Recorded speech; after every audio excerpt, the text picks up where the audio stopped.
Assalamualaikum warahmatullahi wabarakatuh. Selamat pagi Ibu Nadia Fadila Fidiawa, SPD MPD, selaku dosen pengampu mata kuliah aplikasi komputer. Saya Farah Nindya Azhar dengan NIM 17076230075 dari Prodi Pendidikan Bisnis Kelas B.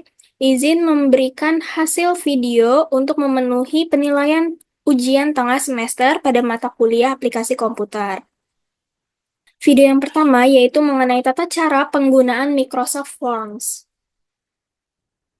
Baik, pertama-tama kita buka dulu Microsoft 365, lalu pilih Apps, dan pilih bagian Forms. Lalu pilih New Form, dan kita isi judulnya sesuai dengan instruksi UTS. Judulnya itu formulir data pegawai.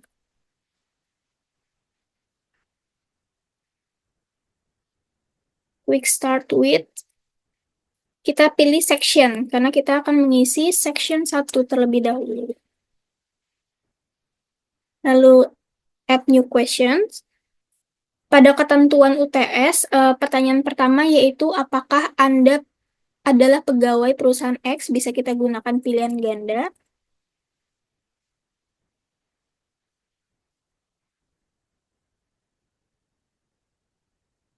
Dan pilihannya adalah iya atau tidak.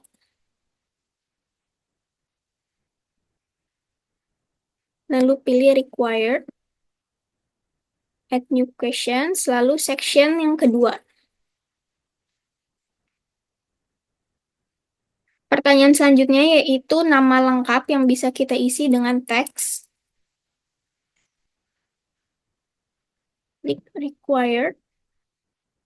Lalu ada domisili menggunakan teks juga. Selanjutnya adalah pendidikan terakhir, yaitu bisa menggunakan pilihan ganda.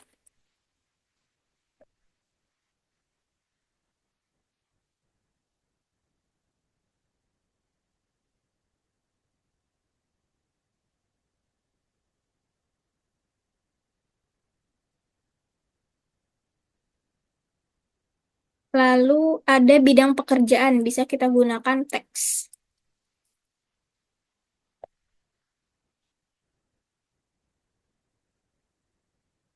Selanjutnya adalah usia, kita gunakan pilihan ganda. Usia kita isi 20 sampai 30 tahun, lalu 31 sampai 40 tahun, dan yang terakhir lebih dari 40 tahun. Selanjutnya jenis kelamin, kita gunakan pilihan ganda.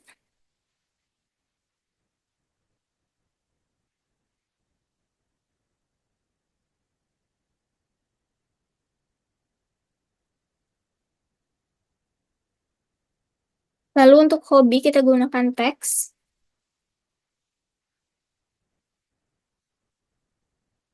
Selanjutnya bidang keahlian gunakan teks juga. Dan yang terakhir itu ada lama bekerja, bisa kita gunakan pilihan ganda.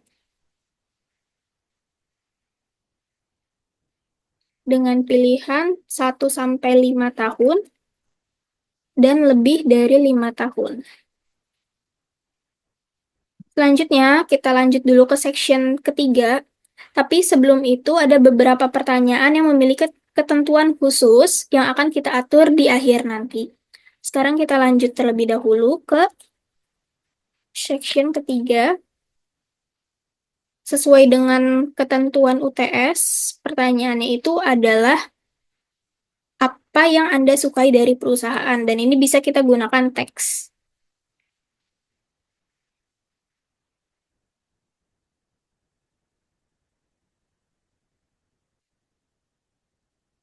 Bisa kita pilih long answer karena jawabannya akan berbentuk paragraf dan required.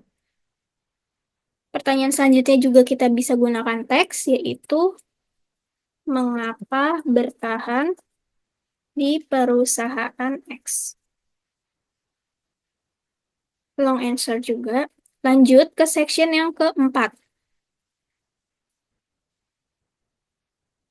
Kita bisa gunakan teks. Pertanyaannya adalah, kenapa memilih perusahaan X? Bisa kita pilih long answer dan required. Dan section yang terakhir, yaitu section kelima, berupa ucapan terima kasih karena telah mengisi formulir ini.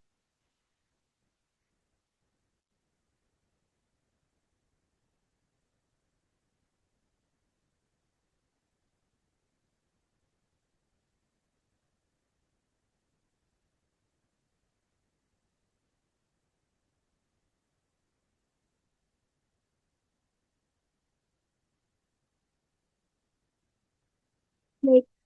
Selanjutnya kita cek apakah ada ketentuan khusus pada setiap pertanyaannya. Contohnya pada section pertama, ini berdasarkan instruksi bahwa jika responden memilih pilihan tidak, maka akan berhenti untuk mengisi formulir selanjutnya. Jadi bisa kita pilih at branching.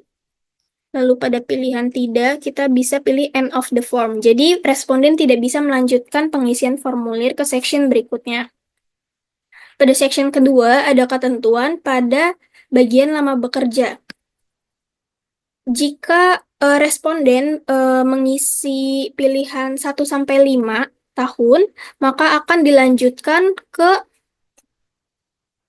section yang ketiga. Ke section yang keempat. Untuk lebih dari 5 tahun dilanjutkannya ke section yang ketiga. Jadi untuk section 3 akan diisi oleh responden yang memilih lama bekerja lebih dari 5 tahun. Jika responden memilih 1-5 tahun, akan lanjut dilompatkan langsung ke section yang keempat. Lalu, jika responden sudah mengisi section yang ketiga, khususnya untuk responden yang memilih lebih dari 5 tahun, maka langsung diarahkan ke section yang kelima, yaitu ucapan terima kasih sebagai penutup. Untuk section keempat tentunya juga akan lanjut ke section yang kelima. Oke, seperti ini tutorial pembuatannya, lalu bisa kita preview.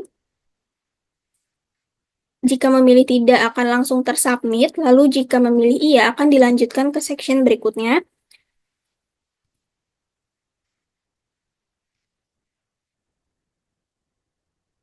Kita tes terlebih dahulu, misal bidang pekerjaan.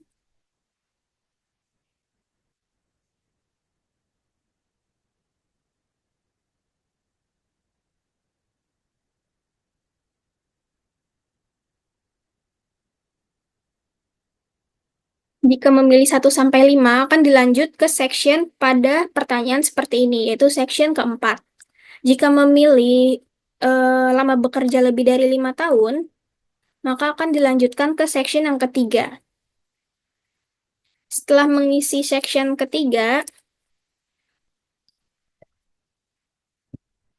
ini tidak akan langsung ke section keempat, tapi langsung lompat ke section yang kelima, yaitu ucapan terima kasih. Begitupun pada section 4 juga akan lanjut ke section yang kelima. Kira-kira seperti itu untuk tata cara penggunaan Microsoft Forms. Lalu untuk video selanjutnya yaitu mengenai tata cara penggunaan Microsoft Excel khususnya pada bagian pivot table. Baik, untuk penggunaan Microsoft Excel khususnya pada bagian pivot table, di sini sudah tersedia data mentahannya yang akan kita olah menggunakan pivot table. Bisa kita buat sheets baru khusus untuk pivot table-nya. Di sini kebetulan sudah saya masukkan instruksi penugasannya agar bisa lebih memudahkan. Bisa langsung saja kita buat pivot table dengan mengklik insert, lalu pivot table, dan kita pilih tabel yang akan kita gunakan. Kita bisa pilih mulai dari bulan sampai dengan harga modal.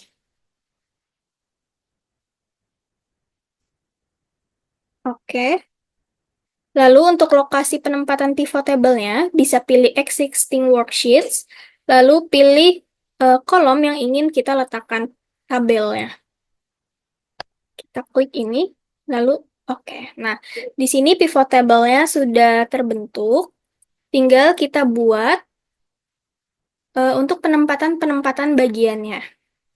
Pada instruksi yang pertama, yaitu tampilkan data stok yang terjual berdasarkan merek, tipe, dan areanya. Maka dari itu, kita bisa memasukkan stok yang terjual pada bagian values. Untuk rows-nya bisa kita masukkan merek dan juga tipe.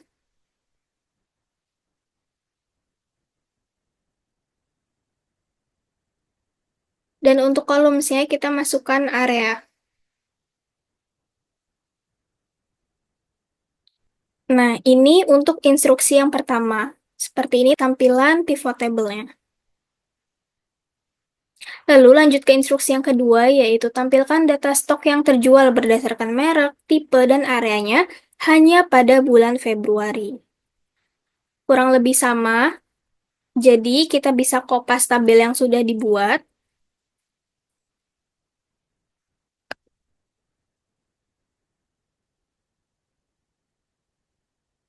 Karena yang diminta adalah data stok yang terjual, maka stok terjual kita letakkan pada values. Lalu untuk rows-nya, merek dan tipe, ini sudah. Columns-nya area, lalu ada tambahan yang diminta hanya pada bulan Februari. Maka dari itu, kita bisa menambahkan bulan pada bagian filter. Seperti ini, lalu kita filter bulannya Februari. Ini untuk tampilan data pada bulan Februari. Lalu untuk instruksi yang ketiga yaitu tampilkan harga penjualan berdasarkan tipe dan area pada bulan April. Maka dari itu bisa kita kopas lagi tabel yang sudah ada sebelumnya.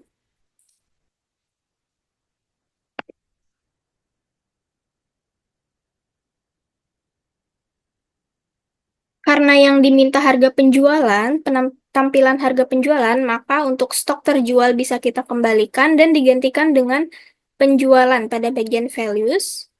Lalu pada rows-nya yang diminta hanya tipe, untuk merek kita kembalikan. Dan columns-nya yaitu area, serta bulannya yaitu bulan April. Ini bisa kita filter bulan April. Oke, seperti ini tampilan pada instruksi ketiga. Untuk lanjut ke instruksi keempat, bisa kita kopas lagi dari tabel sebelumnya.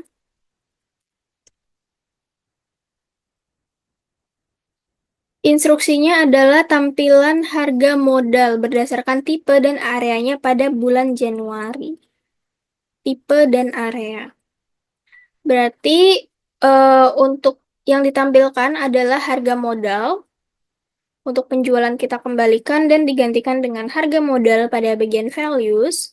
Lalu untuk rows-nya adalah tipe dan columns-nya adalah area, serta bulannya kita masukkan ke bagian filters.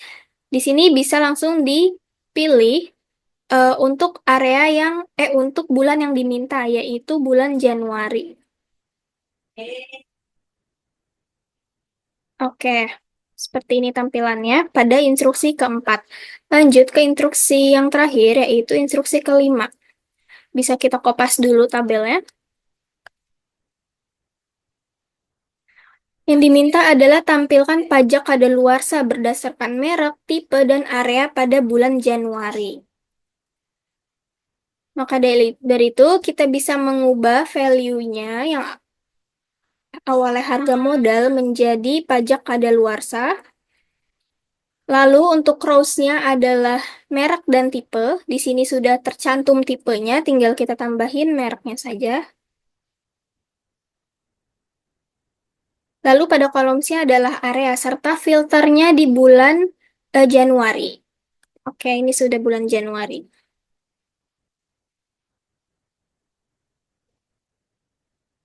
Ini tampilan untuk instruksi yang kelima. Jadi seperti inilah cara penggunaan pivot table. Ini untuk nomor satu, instruksi yang pertama. Ini instruksi kedua pada tampilan filter bulan Februari. Lalu ini instruksi ketiga pada bulan April. Ini yang keempat pada bulan Januari. Dan ini instruksi yang terakhir yaitu kelima pada bulan Januari juga. Seperti itu cara pembuatan pivot table dengan menggunakan Microsoft Excel. Baik, sekian pemaparan video untuk pemenuhan nilai ujian tengah semester dari saya. Semoga hasilnya memuaskan. Terima kasih banyak Ibu Nadia. Wassalamualaikum warahmatullahi wabarakatuh.